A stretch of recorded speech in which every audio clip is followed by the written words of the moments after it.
Okay, welcome to Redgate. We are talking about some stuff today. I'm glad everybody could make it. Let's get going. What we are talking about is extending DevOps practices to SQL Server databases. Very excited about DevOps. It's something I was doing it years ago before it was had a name. I used to think of it was called my job. But DevOps is a huge thing. We're very excited about it because it's so important to become a crossover and a collaboration point between development and operations, and to ensure that there's smooth communication, automation, and all the other fun stuff that makes up a successful DevOps implementation. Now, last month we did an integration with TFS, source control and stuff. And today we're going to do some things a little bit differently. We're going to be looking at Git, Jenkins, and Octopus Deploy. So it's a different tool set. The one thing I would recommend anytime you're looking at DevOps, tools are vital to DevOps because automation is vital to DevOps. But don't get hung on any particular tool set. Kind of focus in on process more than anything else. Now, who am I? My name is Grant Fritchey. I work for Redgate Software. Very excited to say that. This is my contact information. If you've got questions after today, please get in touch. This is my email. This is my blog, my Twitter handle. You can track me down, and I will do my best to answer your questions. That's what I'm here for. I'm going to let Arneh introduce himself. Arneh?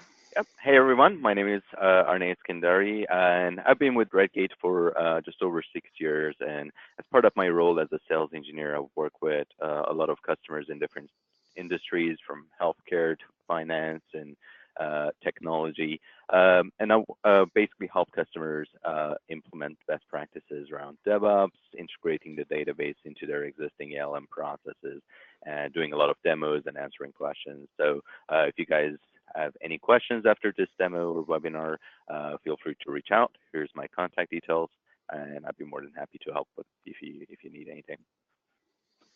Excellent. All right, so here's our agenda today. We're gonna talk a little bit about some slides. We're gonna go over a few things, kind of get a little level set and talk about some stuff, and then we're gonna get into a bunch of demos. And you guys are mute in the webinar, so you can't vocalize any questions. There is a questions window if you want to type questions in there, and we will answer as many of those questions as we can. We'll probably answer them towards the end of the session unless something comes up that really needs to get answered immediately, and then we'll deal with that as we hit them. Everybody ready to go? I know you can't answer that. I'm joking. Let's keep going. Now, this is coming from Redgate Software. Arneh and I both work for Redgate. We've got, well, you can read the slide here. We're very excited about the new tooling that we're moving out into. We're moving into this whole DLM, database lifecycle management, all into the DevOps space, and because it's so vital to how people move today, because everything's moving faster. I mean, if you just look at the companies across there, none of those are slow-moving companies. They're all moving very quickly. And we as a company are moving very quickly. Now, Redgate, we're a software company. We've been working on SQL Server tools, especially SQL Server tools for developers and DBAs for over 16 years. And we're huge on community. There's a lot of us that are involved very deeply with the community out there. Now we've got Simple Talk and SQL Server Central are two of our websites where there's free articles, tons and tons of free articles, all kinds of training material, and great forums for getting your questions answered. So if you can't get your questions answered today, those are places to go to track that stuff down. We also sponsor a lot of events such as the PASS Summit, SQL Saturdays, and various code camps. So we're pretty heavily involved out there, and we try to stay that way because we really believe in sharing information. It's fundamental, not simply to what we do as a company, but also to this concept, really, of DevOps. I mean, if you're not sharing, then you're really not doing DevOps. So we try to live what we preach and work it that way. All right, moving on. Now, Let's talk about it. DevOps is, conceptually is really easy to understand, right? The idea here is that development and operations are going to work together to arrive at, a faster, smoother process to get things out the door. The issues that we're going to run into, fundamentally, the most important issue you're going to run into is within your own company is getting on board with the idea that you're going to use a DevOps approach. That's the first hurdle. But after that hurdle, there's a major issue with databases. I mean, because frankly, databases are not easy to deploy. We've got this crazy idea that the business data that we collect, the information for the business that's collected into databases, actually has to persist, that it must be maintained and must be available and cannot simply be tossed. I mean, because if we could treat databases like code and simply replace the old one with the new one, without any, kind of data preservation, database deployments would be very, very simple, and we wouldn't be having this conversation because everything would just be so easy and so much fun. However, it's fun in a different way. It's fun because it's quite challenging. We have to carry state as part of our rollout process. We cannot simply swap things out. We must maintain the existing stuff. We have to be able to move data around and ensure that things are safely preserved. And this is a challenge, especially a challenge around automation. And since automation is fundamental to DevOps, it's one of the, if any definition you look up on DevOps, automation is one of the single things that you can call out in every single definition. That automation is hardest of all when it comes to databases. So let's talk about it. One thing that happens is that, frankly, databases don't move at the same speed as the application development. We have a harder time getting stuff out the door, therefore we move slower, and that does limit what we do.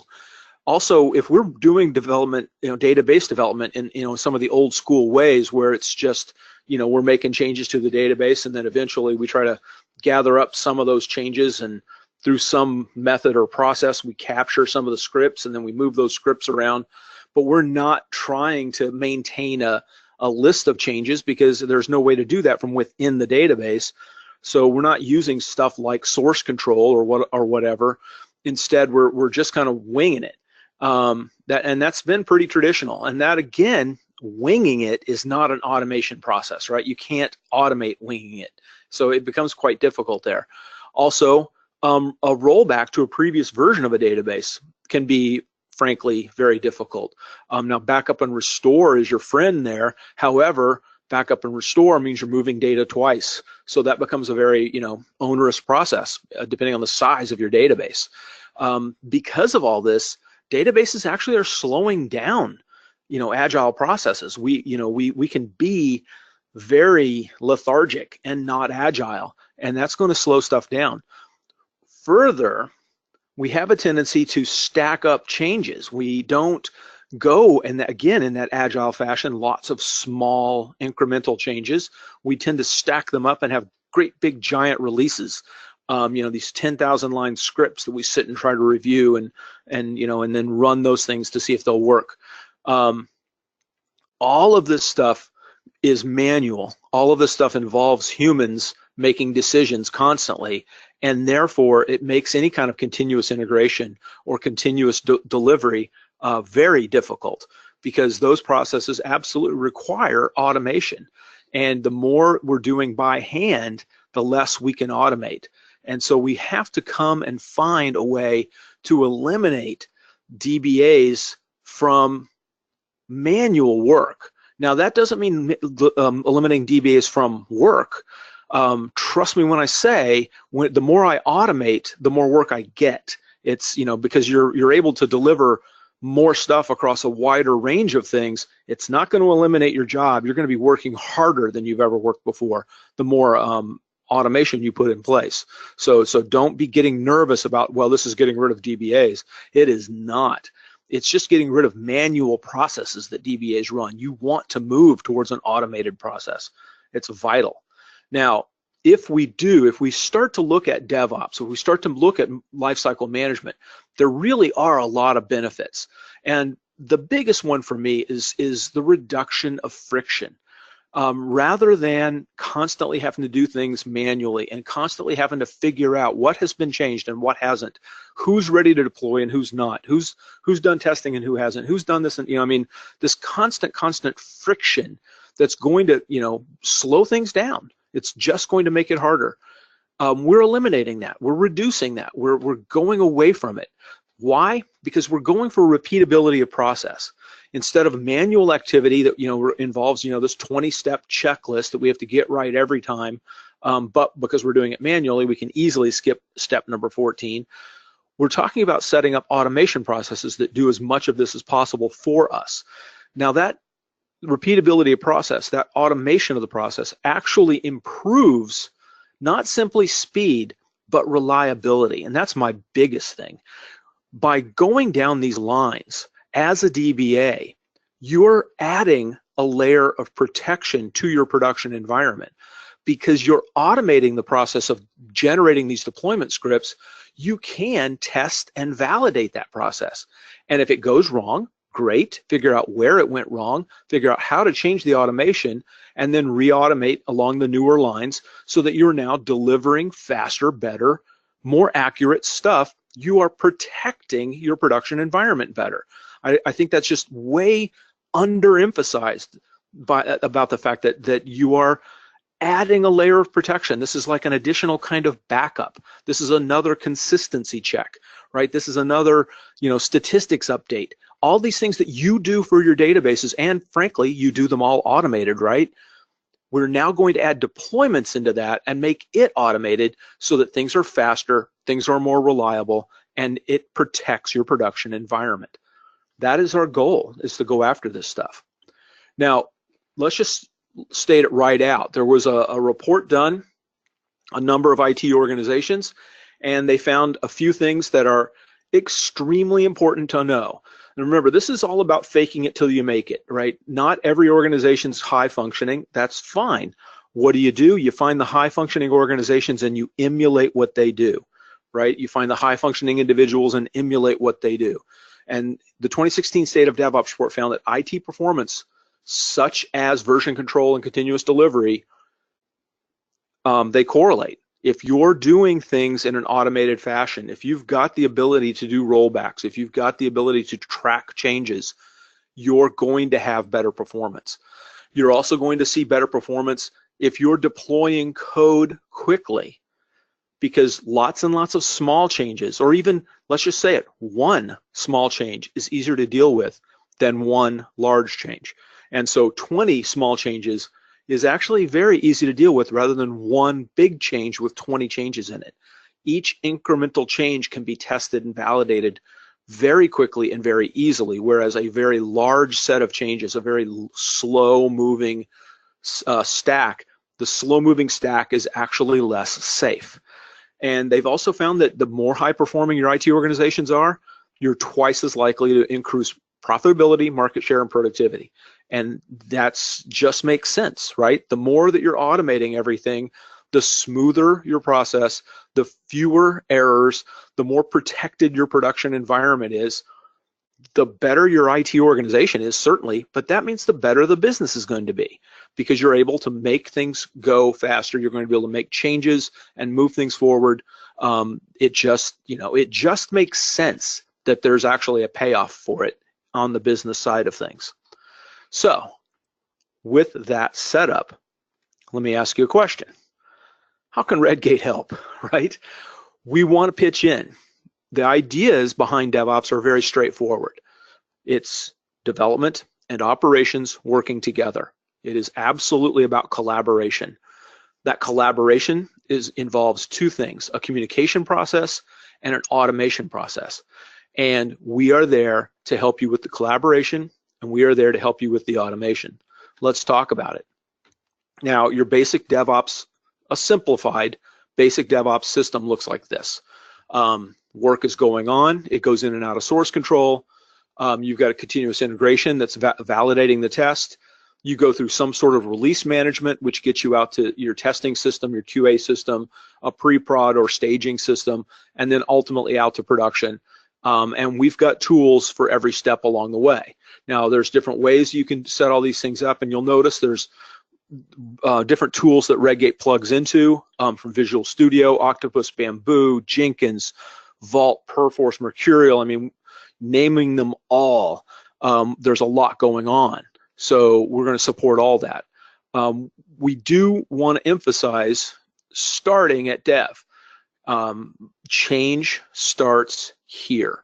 So we've got things such as SQL prompt, source control, SQL test that are going to allow you to get things going.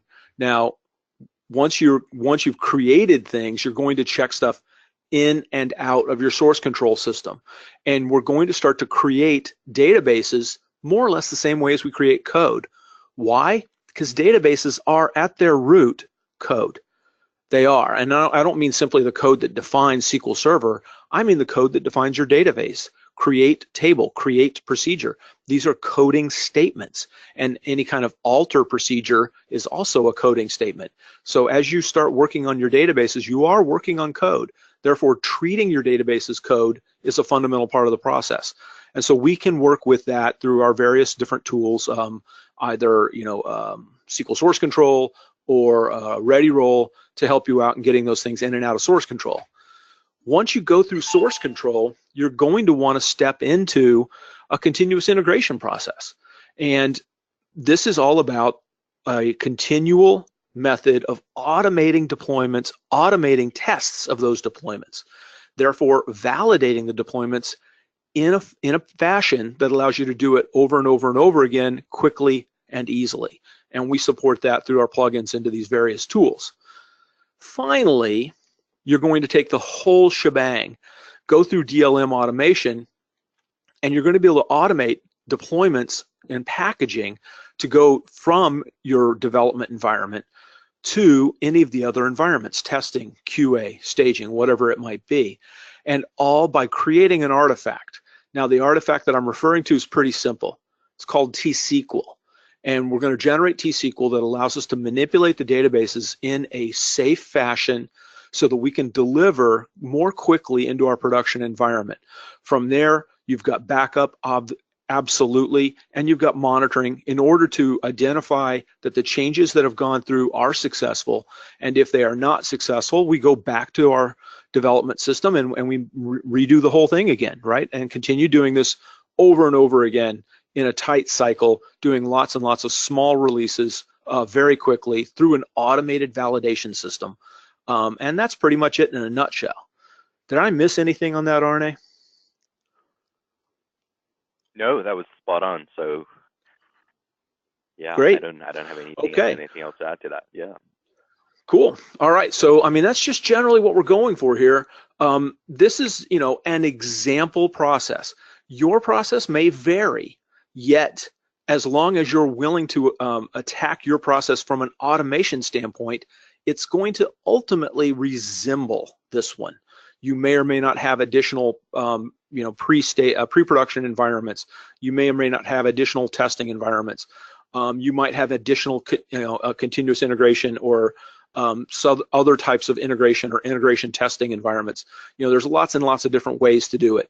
The methods of checking in and out of Git are very different from those of Vault. However, the concept of a source control system, Git or Vault, is the same.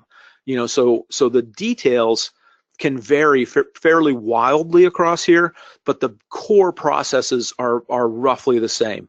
We treat databases as code. We use source control. We automate methods for testing through some type of automated system, such as continuous integration. We also automate our deployments across our environments through some type of deployment management system. And then we generate on the fly through tested, validated processes that you can automate and control through that automation in order to come out with a T-SQL script that will run on production successfully. And we do that a gazillion times a year. How's that sound? Okay, let's talk about it. I'm going to hand this over to Arneh now. You want to change it or you want me to? Yeah, I think I can go ahead and show. I think you have to make me the presenter now. Okay, I'll So, get right on that. Change presenter. You are the presenter now. all right, perfect. Should be. Excellent. So let me go ahead and, yep, let me go ahead and share my screen here. Before we actually start the demo, I'm going to run a quick poll just to see how familiar everyone is with Redgate. So I'm going to go ahead and launch this. So while you're sort of taking a look at the poll, so for today's webinar, we're going to show you how you can utilize Redgate SQL tool belt and your existing source control systems such as Git and an existing automation tool or CI tool such as Jenkins to automate the validation of your database changes as well as deployments of your database changes to your higher environments. So it looks like almost 60% voted, and no surprises there. Most people are familiar with compare and data compare, which is pretty sort of consistent, and a lot of SQL source control users, which is great. So, okay, perfect. So it looks like most people are familiar with Redgate tools and are currently using or have used Redgate tools in the past, which is fantastic. Okay, so I'm going to go ahead and close that, and we can go ahead and get started with the demo. So hopefully everyone can see my screen okay. So as you can see here, I have SSMS open. So we have a couple of databases that we're going to be working with here. So as Grant mentioned, treating your database scripts like code is really the fundamental piece to starting a DevOps process or doing continuous integration. And what that means is source controlling your database script is really the first step that you would need to take in order to be able to then do continuous integration, do automated builds and automated deployments to your higher environment. So we're going to start off with showing you how easy it is to source control your database changes using an existing source control system such as Git, SVN, Perforce, whatever source control system that you might be using. Again, for today's session, we're going to be focusing on using Git as our source control system. So we'll show you how easy that is, and once we have our changes in source control, then from there we're going to take a look at validating your database changes through an automated build process, running automated tests against your database changes, and then if everything successfully is validated, then we'll look into deploying those to our higher environments. So the database that I'll be working with today is this AdventureWorks 2012-Git database that is highlighted in my Object Explorer here. I also have a couple of other databases here that represent the higher environments that we'll be deploying to. So everything's set up locally on my machine just for the purpose of this demo. So that's why I have all of them on the same server. So we're going to start off with our dev database here, make some changes, commit those to source control, and then from there we'll go ahead and deploy to our UAT staging and production environment. Another thing you notice here in the middle is the SQL Source Control tab that I have open. This is one of our plugins that comes as part of the SQL tool belt that makes it really easy for you to link your development databases to an existing source control system such as Git and commit your changes into source control. One main problem that I normally see database developers face is having to manually script out their changes and keep track of what changes they've made and making sure that they haven't missed any scripts or even ordering of those changes and things like that before they send it out to a DBA or for deployments, either as part of a ticket or as part of a manual process. So as part of this, I'll show you how easy it is to actually get your changes into source control without having to do a lot of manual work as a developer, which is very error prone. So, so here you notice that currently it says that there's no objects with changes to be committed to source control. So my database is currently linked to a Git repository. So obviously the workflow with Git is that you commit your changes locally. So here I already have a local repository, and I also have a remote repository in GitHub, which is the repository that we'll be pushing our changes to and will be triggering out our builds from the remote repository in GitHub.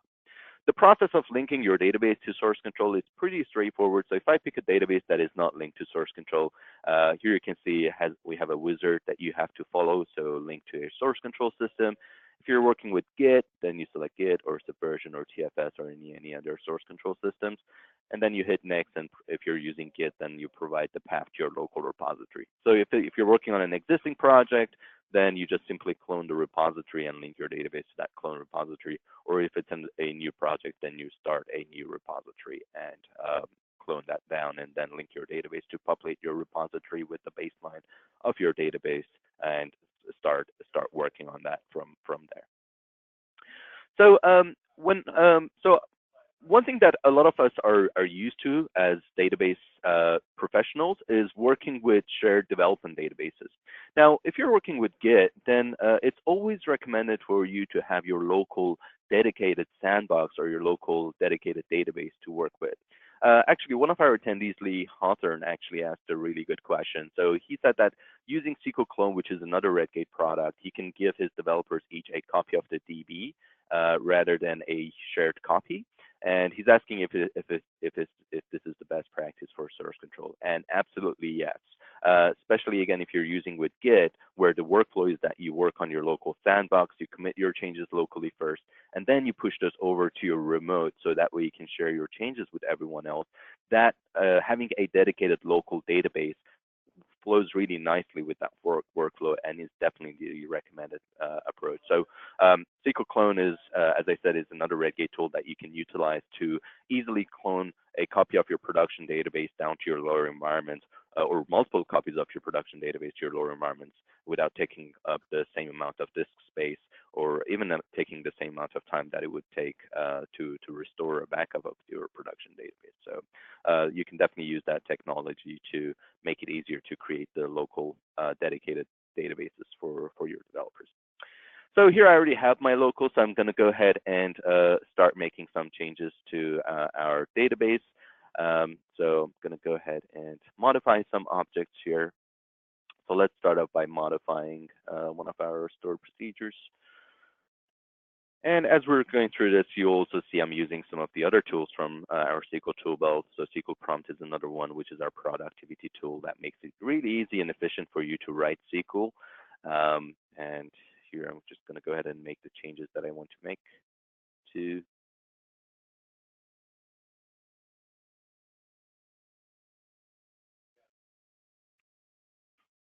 and I'm going to format using the same tool and make my change. So as you start making changes to your database that you've linked to source control, SQL source control will display these blue spheres next to the objects that you've modified. So as a developer, you have a visual sort of overview of what objects have been modified, or even what type of objects have been modified by simply looking at the higher level of the folders. So now, besides just schema changes, you also have the option to source control data in your lookup tables.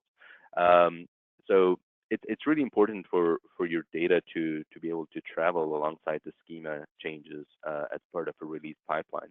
Then we make that really easy for you. So if I right-click on my database here and go to other SQL source control tab, here you'll see we have the option to link or unlink static data. And so by default, we only source control the schema of your database when you link your database to source control for the first time. And then using this option, you can go in and select which tables you want to source control in terms of data on top of the schema. So here you can see I have two tables, address type and contact type, that I'm source controlling in terms of data. So any changes I make to the data in these tables, they're going to, SQL source control is going to keep track of those, and it's going to commit those into source control alongside the schema changes. So I'm going to go ahead and make a quick data change to one of these tables. So I'm going to insert into that contact type table. And again, you can see SQL Prompt makes it really easy for me, smooth for me to write my SQL. So I'm going to call this the Git and Jenkins webinar audience. All right, so made a couple of changes. So let's go ahead and commit our changes here to source control, and then we'll come back and make a couple more changes, and then we'll commit those to source control. Actually, one more thing that I wanted to quickly touch on with Git is sort of a simple branching strategy. So one question that I do get asked a lot from customers is, when you're looking at automating a release process, how do you cherry pick what changes are ready to go and what changes aren't ready to go? So if you have different developers working on different features, or even different applications touching the same database, which, by the way, is not recommended. So but if that's still the case for you, then you want to sort of have a process where you can say, okay, changes on the database from this application is ready to go, but these other changes are not ready to go. So having a simple branching strategy can actually help with that. Here you can see with my Git repository, I'm currently on the master branch. So instead of committing to master, what I can do is I can create a branch of master, commit my changes into that branch. And when my changes are ready to go, then I can sort of merge those into my master branch or my release branch or whatever branch that represents changes that are ready to go to your higher environments from there. So before I do my commit, I'm quickly going to go ahead and create that branch that I'm going to commit my changes to first. So using a Git client tool such as SourceTree or Git command line or any other Git tools that you're used to, you can go ahead and create your branches. So I'm just going to create the branch locally first of master, and let's call it the new feature branch.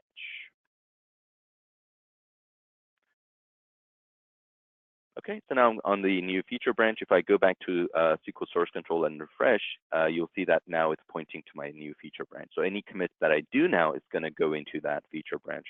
This is a really nice thing about Git in general, is that branching is no longer a full copy of your files in a separate folder. So it's just a tag in your main repository that uses to keep track of your changes, which makes branching merging really easy and straightforward.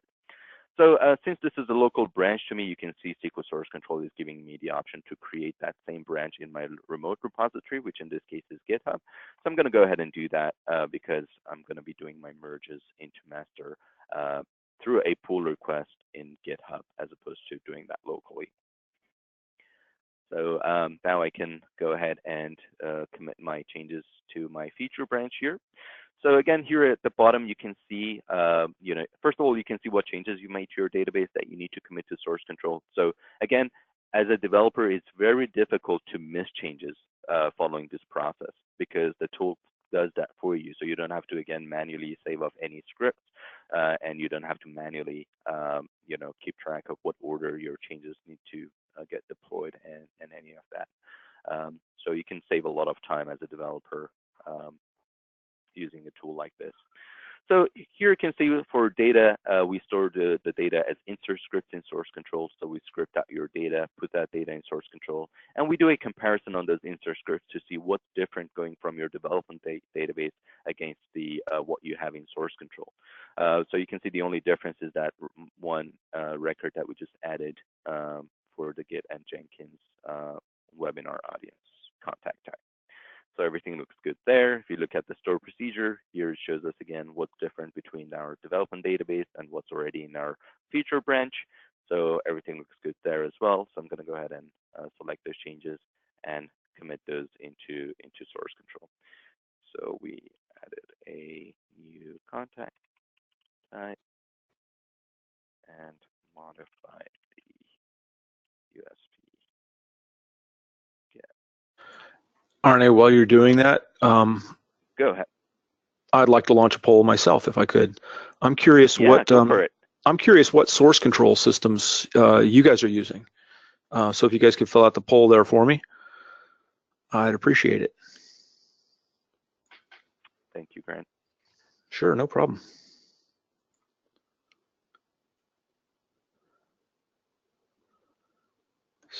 %, 74. Keep going, guys. 78. That looks like that's most everybody. Cool. I'm going to close the poll. Let me share the results so you guys can see it. Looks like most of you are using Git or TFS, and I suspect some of the TFS people are probably using Git through TFS. Exactly, yeah. Excellent. Okay, cool. Let me hide that, give it back to you, and I will shut up again. Perfect. Well, thanks, Grant. So that means most of the stuff that we've covered so far is relevant to most of you, which is great. So, so you can see I committed my changes locally here, and it's giving me the option to push to my GitHub. So I'm going to go ahead and do the push and quickly show you the folder structure that we actually keep in source control for your database object. So if I go in here and if you look at my GitHub repository, this is what the folder structure looks like that we create for you using SQL source control. So as you can see, there's a subfolder for each class of object, and within each of these folders, we store the create scripts of your object. So every time you modify an existing object or create a new object, we go ahead and update the create script of that object in source control. There's a couple of benefits to that. So one is that you always have a consistent .SQL file for each object that gets modified. The benefit with that is if you're, for example, doing branching and merging, or if you have developers working on their dedicated copies and they touch the same object, it's easy to detect conflicts as a result of that, because the changes are made to the same .SQL file if two people modify the same object, as opposed to incremental change script just getting added on top of each other in a source control repository, which makes it difficult for you to actually see those conflicts and be able to resolve them. So, and then when it comes to deployments, we rely on our compare engine to compare the state. So compare all these create scripts from source control against your target environment and generate the actual update script, which could include a create script or an alter or a drop or any DML script for lookup data that you want to deploy to your Ohio environment. So that script is generated using compare as a result of the comparison that it does for you. So before we actually go ahead and merge our changes from the feature branch, I want to also make another quick change to one of my tables here. So another common question that a lot of customers ask is, how do you go about making refactoring changes to tables where you also need to make some data modifications? Like if you're splitting a column, or if you're adding a new column but you want to populate that column with an existing data as opposed to using a default constraint or anything like that, and you want that column to be not null, how do you go about doing that as part of this tool? So making normal changes to tables, such as adding a column with a default constraint as not null, or just adding a normal column, those are handled pretty nicely by the tool. But if you're making refactoring changes where you also want to run an update script as part of a schema change to a table, then that's those type of changes require a bit more sort of attention. So using this tool, we make that really easy again. So I'm going to run you through a quick example here. So here we have this error table, and as you can see, if you look at the columns on this table, let me just refresh, make sure we're looking at the most recent version. I want to add a column for the errors called description. So just to save us a bit of time here, I actually have created a snippet using prompt. So if I search for not null call, here you can see I have the snippet here, and it shows me the full script that this snippet contains. So I'm going to hit tab, and here's my script. So we're adding a new column called description to our errors table. We're adding it as nullable first, and then I'm going to run an update to populate that column with some data, and then I'm going to change the column to not null. So let's go ahead and make our change to our dev database first. And again, here's prompt, letting us know that if you have a lot of data, this could take a few minutes. So but we're okay with that. So just made my change, and let's say we want to go ahead and commit our change into source control. So right click on our database, commit changes to source control.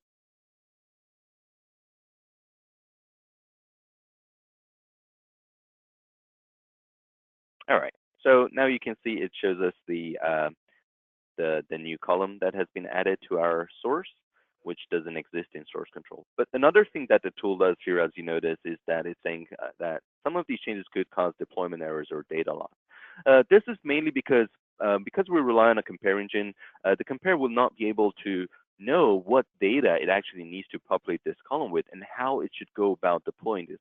All compare sees is the final state of your object, which is this, right? So, it's a not null column.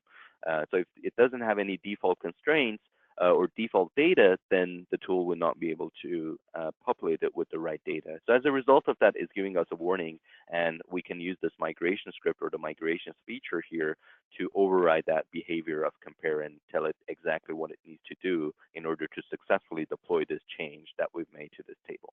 So I'm going to go ahead and say, let's add a migration script for this change. There's actually two types of migration scripts you can do. The top one here, which says start with a blank script, is for DML changes only. So if you want to update a set of records in your tables and you want to run an update script or an insert or whatever you want to do on transactional tables that you don't have checked into source control in terms of data, you can use this top the option here at the top to do those type of changes. But any schema changes that requires data to go with it, then you use the bottom option. So here I select a table that I've modified that I haven't committed to source control yet, and we go ahead and say generate script.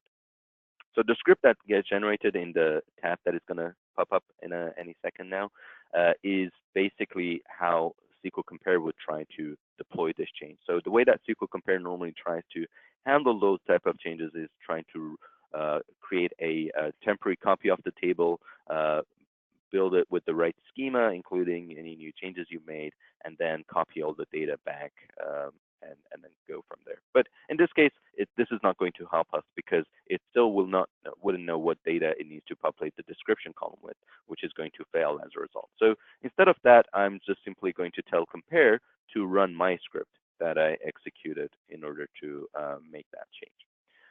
So save and close. Now it's going to refresh my commit tab to say now there's a migration script that is going to cover this specific change that we made to the errors table or the column addition. And so here's our migration script. As you can see, here's the script, and it's covering the changes that we made to the errors table. It's very important to make sure that your migration script still ends up in the right state, which is this state that we're expecting, an addition of a new column that is not null. So just make sure your migration script is not doing anything additional to the schema, because that could result into drift and issues down the road. So I'm going to go ahead and write my checking comments. So added a new column to errors to keep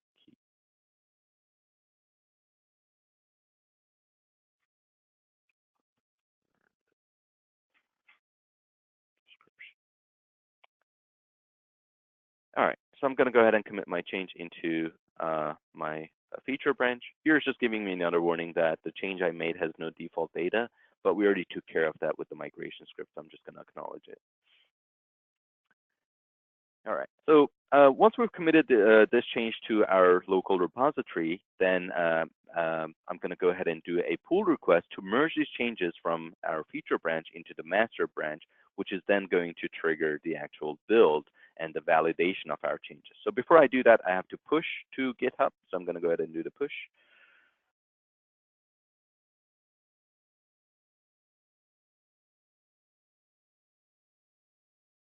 And now that's been pushed to the remote, I can now go ahead and do my pull request to merge my changes. So again, if we take a look at our changes here, and if you go to our feature branch, you can see that it now says that there's 2 commits ahead of master. I can do a pull request, which as part of that, you can do a review. So if you want someone to review your changes, you can go ahead and do that. But so pull request is normally a good tool, especially for doing merging into a master branch or a branch that represents your changes that are ready to go. So I'm going to go ahead and create this pull request, and I'm going to merge this into the master branch. So let's confirm that. And if this gets merged successfully, then it's going to trigger a build in Jenkins, which is the build tool that we're using today for our continuous integration and deployment process. As Grant mentioned, we plug into different build and release management tools such as TFS, TeamCity, Jenkins, Octopus Deploy for release management, or any other automation tools that do accept PowerShell as a command line, then you can use those tools with Redgate. So if you go to Jenkins and take a look at our builds, you can see it already started a build on this AdventureWorks Git job here. So while it's running, let me quickly walk you through what we're actually doing as part of the build process.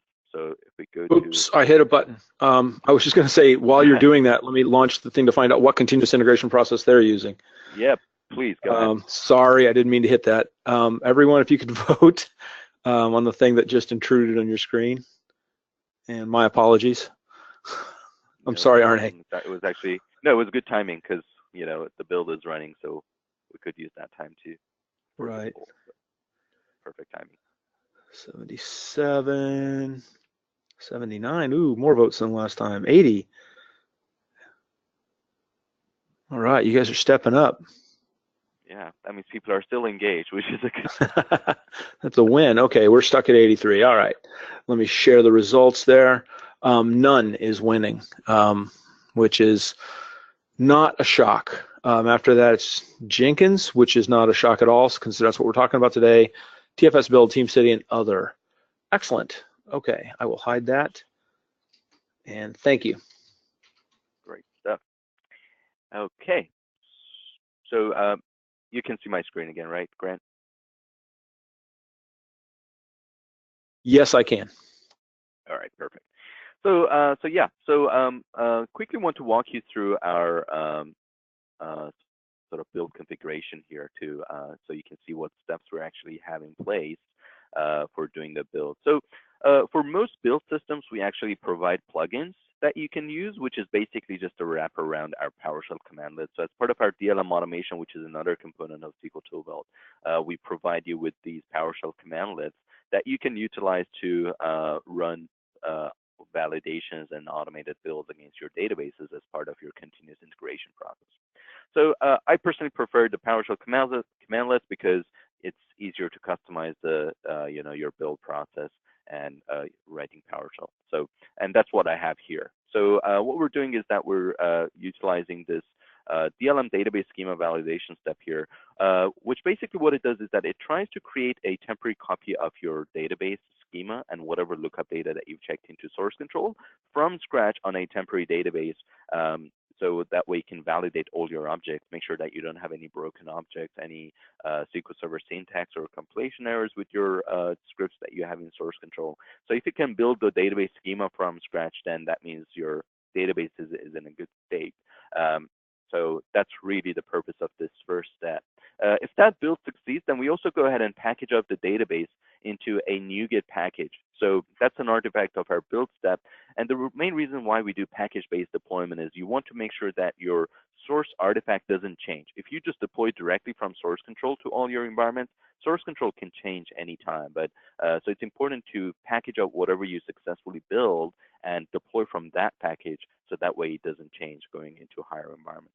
So we use these NuGet packages to package up what was built and verified and validated, and we deploy from those packages. And the package basically is the same sort of folder structure as what we have in source control. So we go ahead and package up the same folder structure that you see in source control into that package, and we compare from the package to your higher environments to do the actual deployment. My second step here is utilizing our DLM test, database test step, as you can see here. And this basically relies on a couple of testing frameworks. Someone in the from the audience asked about running automated unit tests against changes. So that's basically one option you have here, is to write unit tests and run those tests automatically as part of this build process. We have a tool called SQL Test, which you can utilize to easily create those tests. So you would SQL Test, you have two options, two frameworks that are available to you. One is called SQL Cop, and the other one is called T-SQL-T. So SQL Cop is a code analysis testing framework. So if you look at my stored procedures here, you can see I have a bunch of objects starting with the SQL Cop schema. So SQL Cop basically makes sure that you're adhering to coding standards, best practices when it comes to working with SQL Server database objects. and you can run this test either manually as a developer on your local machine by launching SQL test, or you can run this test automatically if you've checked those tests into source control as part of your normal commit process from your database. So here, for example, you can see I have some for naming conventions. As you can see here, we have some for performance tests to make sure that your store procedures all have set no count on, or fragmented indexes and things like that. So the good thing is with this type of test is it's just pure SQL. So if you want to modify them or customize, you can just simply modify those objects and customize the behavior of the test. So if you have a certain naming convention that you want to follow, then you can just simply modify these tests to customize them. The other option, as I mentioned, is unit testing. So you can utilize this T-SQL-T testing framework to create unit tests for your database, store procedures and functions, or the logic of your database. With T-SQL-T, there's a bit of learning curve because you need to know exactly what each of these objects do and how you can use them. They actually have a really good site, tsqlt.org, where you can go and find out more about how you can use this. There's some good examples, worked examples, and start guides to help you get started on the right foot with T-SQL-T. SQL Cup doesn't require a lot of sort of script writing because it provides you with most of these tests out of box. So you can just add them to your database and modify them if you want to, and then just run them either manually or automatically. So that's what we're doing as part of the second step here for our build. And if we go back to our build, you can see that my build was successful, which was build number 132. So now that the build was successful, our next step in today is to go ahead and deploy the changes that we validated to our higher environment. So normally we recommend using release management tools for doing the continuous delivery and the automated deployments to higher environments. But in this case, we find that a lot of shops use Jenkins for everything, including deployment. So today we're going to be focusing on using Jenkins for deployments as well. So here you can see I have a few other additional jobs here for deployments to my higher environments. I have one to deploy to my test, one to staging, one to production. I could use the same step with some parameters to deploy to different environments, but I personally prefer it this way because if any of my deployments fail, I can easily look at this dashboard and see which environment the deployment failed on. So I'm going to start off the deployment to my testing environment. So again, our successful build was number 132. So it's important to make sure that we use the package from build number 132 to deploy. So what I've done is that I parameterized my deployment to specify which build I want to deploy from. And then based on the build number that I specify, it goes and grabs the right NuGet package and deploys that NuGet package to our higher environment. So I'm going to go ahead and do that. And what it's going to do is, first it's going to run a comparison between the NuGet package. As you can see, it found the right NuGet package from the builds number folder. And it's comparing this NuGet package against our UAT database, in this case, that is sitting on this server. And based on that comparison, it's going to generate us a report of what differences exist between the package and the target database, and what update script it's going to run in order to apply those changes. So here is basically running the comparison and also executing the changes that we made against the target database. So while that's finalizing, I'm just quickly going to show you that folder or the report that I mentioned. So if you go to our build number 132 here and look at the deployment to testing, here we have a report of what changes or what objects are being modified. So again, you can see which NuGet package or build you're deploying from to what environment. And here you can see what changes are being applied. So this is just telling you how the state of your objects are being modified, or how they're different. So we added a new column here, as you can see, and to the errors table, we modified the store procedure. So this is how it got modified. And we also added a new data to the contact type table, which is shown here. If there's any risky changes like dropping columns or tables or any other type of changes that could result into data loss, you would see warnings on those. In this case, there are no risky changes like that, so there are 0 warnings. And then finally, the actual deployment script. that we have here. So as part of the migrations, so because we use the migrations feature to take care of that specific refactoring change that we made to the errors table, we use a migration sort of metadata table to keep track of what scripts are running, or what scripts we've ran and what scripts are pending to run. So if that table doesn't exist, we go ahead and add it to your target database. So here you can see with migrations, it's basically started off by deploying that migration script, so making the table change for the addition of the not null column. And as you can see here, it's doing it using the migration script that we provided as opposed to going with its default behavior. And when that migration script is successfully executed, then we go ahead and update the metadata table to say that this migration script is now deployed. And then from there, SQL Compare goes ahead and generates the right script for the other changes that we didn't have a migration script for, such as the store procedure and also the data that we modified in our development environment. So the nice thing here is that everything is nicely encapsulated into a single transaction. So if your script fails as part of the execution, then it's going to roll back the transaction so it doesn't leave your target environment in an inconsistent state.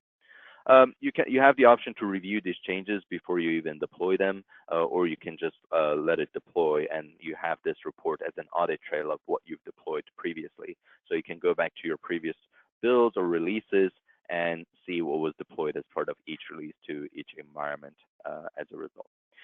So the deployment to our UAT or testing environment was successful. So if we take a look at our objects here, if you look at the errors table, we should see the description column in there as not null, and the other changes have been applied as well successfully. So from here, I can, assuming that all of our tests passed in this environment, I can go ahead and promote that to same change, same package to our next environment, which in this case is the staging environment. So I can go ahead and run the deploy to staging job in Jenkins to do that. So again, we're going to deploy from build number 132.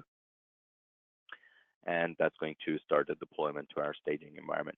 The reason why I don't, using a CI tool is not recommended for deployments is because, first of all, there is no definition of a release version. As you can see, my different environments, they have different version numbers. Like for my staging, the current version is 25, whereas for my, testing environment, it's 58, right? So there is no sort of set release version that you can define and deploy that same release version to different environments. So that's one disadvantage of using a build tool for this. The other one is there is no definition of environment. So the only way you can define environments is by having a dedicated job for each environment. Whereas using a release management tool, you can actually say, here's my environment, here's the my release definition. Every time I create a release, go ahead and deploy to this environment. So you have more granular control over versioning your releases and also your environments that you deploy to, and it's much cleaner as a result. So we still have a couple of minutes. So that was basically the end-to-end demo that I had for everyone today. So we still have a couple of minutes. Go ahead, Grant. I have another survey I would like to run. I'm curious if people are using a deployment, a release management server or a release management tool, and which one you're using. Sounds good. Now you did everything through Jenkins, right? Everything through Jenkins, yeah. Yeah, except we didn't put it on the list here today. Yeah, exactly, yeah. Oops. Other will cover it. All right, let's see how we doing. 75. Keep going. There's a question come up if you want to look at it. I've been answering them in line, but here's one new. All right. So let's see. 81%. Let me share the results. None. Most people are not using a release management tool yet. But then second is others, probably Jenkins for the most part. Microsoft Release Management, Octopus Deploy. Not a shock. Okay, cool. Yep, I will hide that now. Do you want to answer that? Yeah, sure. So one of the questions is how can we automate the final deployment step when the same production change script needs to be applied to thousands of production databases? We Right. currently use SQL multi-script to deploy that. So, so one thing you could do is to sort of build a table either on its dedicated database that contains a list of servers and databases that you have in your production environment. And then as part of your PowerShell script or your deployment script, you could basically create a loop that goes through that list and runs our PowerShell command list against that list of databases. So here, actually, Or if you're doing PowerShell, you could thread it. Just yeah, say. exactly. Yeah, totally. So that's an option. So you basically create a list of your databases, either in a SQL Server database and a table, or a list, or however you want to, wherever you want to store that list. And then in your PowerShell step, you say, go ahead and run a comparison against one, generate this report and the update script, and then execute the update script against this list of databases that we have here. I do have a sample script that I can share with you guys after this demo, so I can email that over to you guys, and I'll send you an email. This is from Douglas Tucker. So right. And then the other question is, do you have experience with Jenkins pipeline? I haven't even heard of it, so that one's on you. Yeah, me neither. I've heard about it, but I don't have an experience with it. So that probably could cover some of the stuff that we mentioned, or the limitations that we mentioned as part of Jenkins. So all right. Well, I'm going to switch this back over because we have a couple of housekeeping slides to get through. Yeah. All right. So hopefully we got through most of everybody's questions and stuff. And by the way, if you want to learn more, we are launching this Redgate Hub. It's a new thing for basically sharing information. Like it says, insights, learning, forums, and ideas. And there's going to be on gosh, can't even say it. On September 6th, there's going to be a live stream launch. So check it out online. We would love to have you there. We're going to be talking about all kinds of stuff. If you need additional help, database DevOps at redgate.com. We are very, very dedicated to figuring this stuff out. Come up with as many ways to automate everything as we can possibly can. And we're here to help. So take advantage of us. Please use us.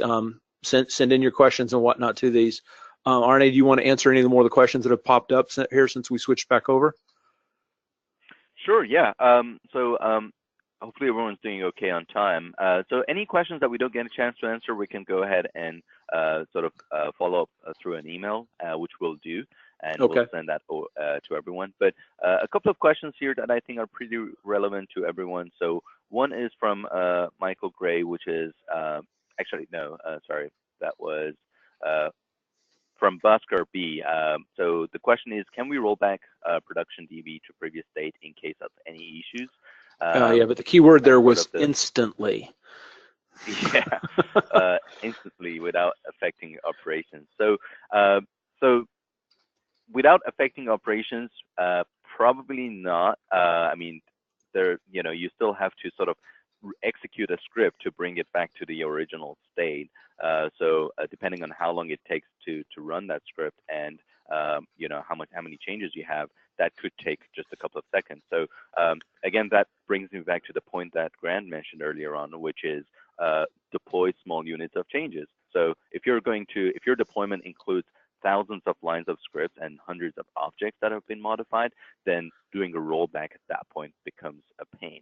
So if you deploy small units of changes, then if there is a bug or issues, then rolling those back is a piece of cake. We could do a whole hour on rollbacks.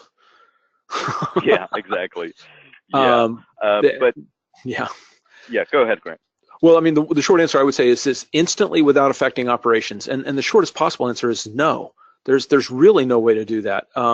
You can look at something like creating snapshots before you do your deployments, but if you have active operations going on while you're deploying, so that means data is going to be changing.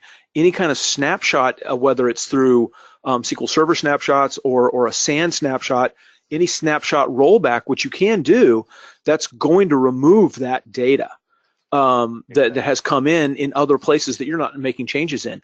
By and large, once you start to move down this path of moving forward in a continuous delivery method, you want to look at roll forward scripts, not roll back. You never want to like try to undo changes that have gone out. You want to make sure that you implement a new set of changes that fix or replace or whatever the existing stuff. The whole concept of rolling back becomes archaic and frankly kind of impossible depending on the situation. Yeah, and hopefully if you, again, a lot of this is about having the right processes in place. So if you have the right environments in place, the right tests and everything set up in your lower environments, you should be able to catch a lot of these issues earlier on before you hit production. And using tools like SQL Clone, as I mentioned, you can actually create a copy of production database, do a test deployment against that production database early in your life cycle. So if something fails, you would cache this early without even affecting production. So it really goes back to what processes you have in place and what your environments look like.